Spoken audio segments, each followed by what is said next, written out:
Magandang araw mga tol. Siyempre, panibagong linggo na naman sa atin to para enjoyin, alright? Kaya tara, let's go! At yan, ay naipwesto na rin ni Esme yan si Baby Zeus para mapaliguan kaya pinusuan ko na rin agad yan. Hindi naman ganun kahirap paliguan yan si Baby Zeus, kaya yan dire-diretso lang. Yan nga pala yung gamit namin dyan mga tol, yung lactaseed milk niya, alright? At syempre dahil pinapaliguan na ni Esme yan si Baby Zeus, tamang shish na lang tayo dyan para ipupwesto na lang yan pagkatapos. At yan, tulad yan, tapos na si Baby Zeus, kaya tamang kulit na lang siya dyan, okay? At syempre, inasikaso na ni Esme yan si Baby Zeus, nilagyan ng diaper, pulbo at yung mga alipores na kailangan ni Baby. At dahil tapos na ng paliguan si Baby Zeus at bihisan, kinuha ko na tong tuwalya niya para maisampay na. At syempre, yan si Baby Zeus ay nilagay ko na sa duyan dahil mas mabilis siyang makatulog kapag bagong ligo. At yan, tara let's go, baba na tayo dyan dahil ngayong araw maglalaba tayo ng damit natin, alright? Kaya yan, pinunuan ko na itong timba dyan para dire-diretso na lang. Yan, pagkapatay nga niyan, syempre isasalang na rin natin agad dito sa may washing machine yung tubig na napunuan natin, alright? At yan, nakasalansan na rin nga pala yung mga damit na lalaban natin, onti lang naman yan, mga 2 linggo. Syempre, charis lang. At yan, maya-maya unti nga lang nang naibaba ko na yung mga damit na lalaban, umakyat na ako dito dahil nag-request na naman si Esme ng pang food trip niya. Kumuha na ako ng damit at kinuha ko na rin itong susi para makalarga na. Tara, let's go. Pwesto na tayo dito sa may motor natin, alright? At yan, dito nga pala tayo lumarga dito sa may court dahil dito yung pwesto nila Tita Gina, kaya tamang tama nang may mga bumibili na. Syempre umorder na rin ako ng mga tuhog-tuhog tulad ng siomai, kikiam, fishball at chicken ball. May mga turon din pala tulad ng cheese stick, alright? Kaya tara, order na tayo dyan nang may luto na rin at maibigay ko kay Esme, alright? Tara, let's go. Ipaluto na yan. Syempre, maya-maya onte, mabilisan na lang yan. Naprito na agad ni Tito Noel yan. Diyan, ilagyan ko na rin ng matamis na sauce yan. Kaya tara, let's go. Syempre, ibalot na rin natin yung iba pa nating nabili. Sheesh! Kaya tara, let's go. Uwian na tayo niyan. At maya-maya onti nga lang nang makauwi na ako. Ayan, si Esme inaantay na tong foods.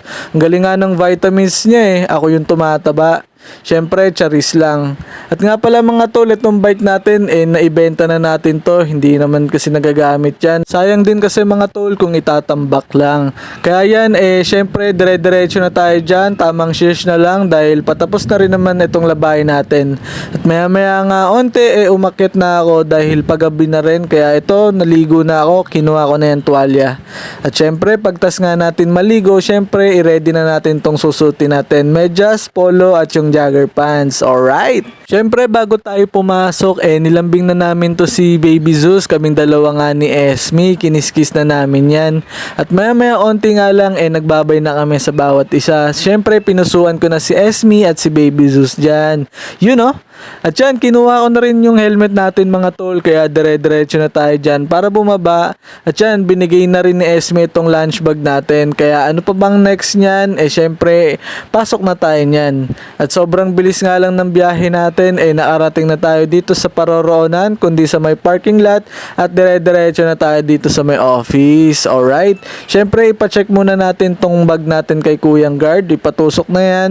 At dire-diretso na rin tayo dito sa may locker para kunin yung mga importanteng gamit at mailapag na rin itong lunch bag natin. At yan, nakuha ko na nga itong headset at yung pangmalakasang tumbler. 2 hours later.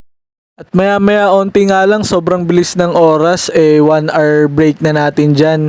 Dito nga pala tayo kakain sa may taas, kaya akyat na tayo dito sa stairways of pantry para initin itong pinabaon ni Esme.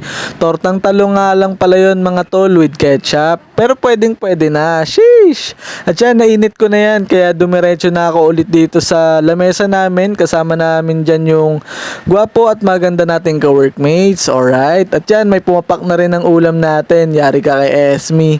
Syempre, charis lang. At yan, tapos na rin kaming kumain, kaya kinuha ko na yung gamit ko at bumaba na rin ako dito nang makapag-toothbrush na rin mga tol. Sheesh! 1 eternity later. At yan mga tol, uwian na rin pala. Kinuha ko na tong lunch bag natin at tamang video na lang tayo dito sa may hallway. Pina-check up ko na rin itong bag natin para dire-diretso na lang. Maulan nga pala ngayon mga tol, kaya sa mga pauwi pa lang, mag-iingat kayo. Rumekta na ako dito sa may motor natin nang makauwi na rin kay La Esme. Thanks for watching and follow for more.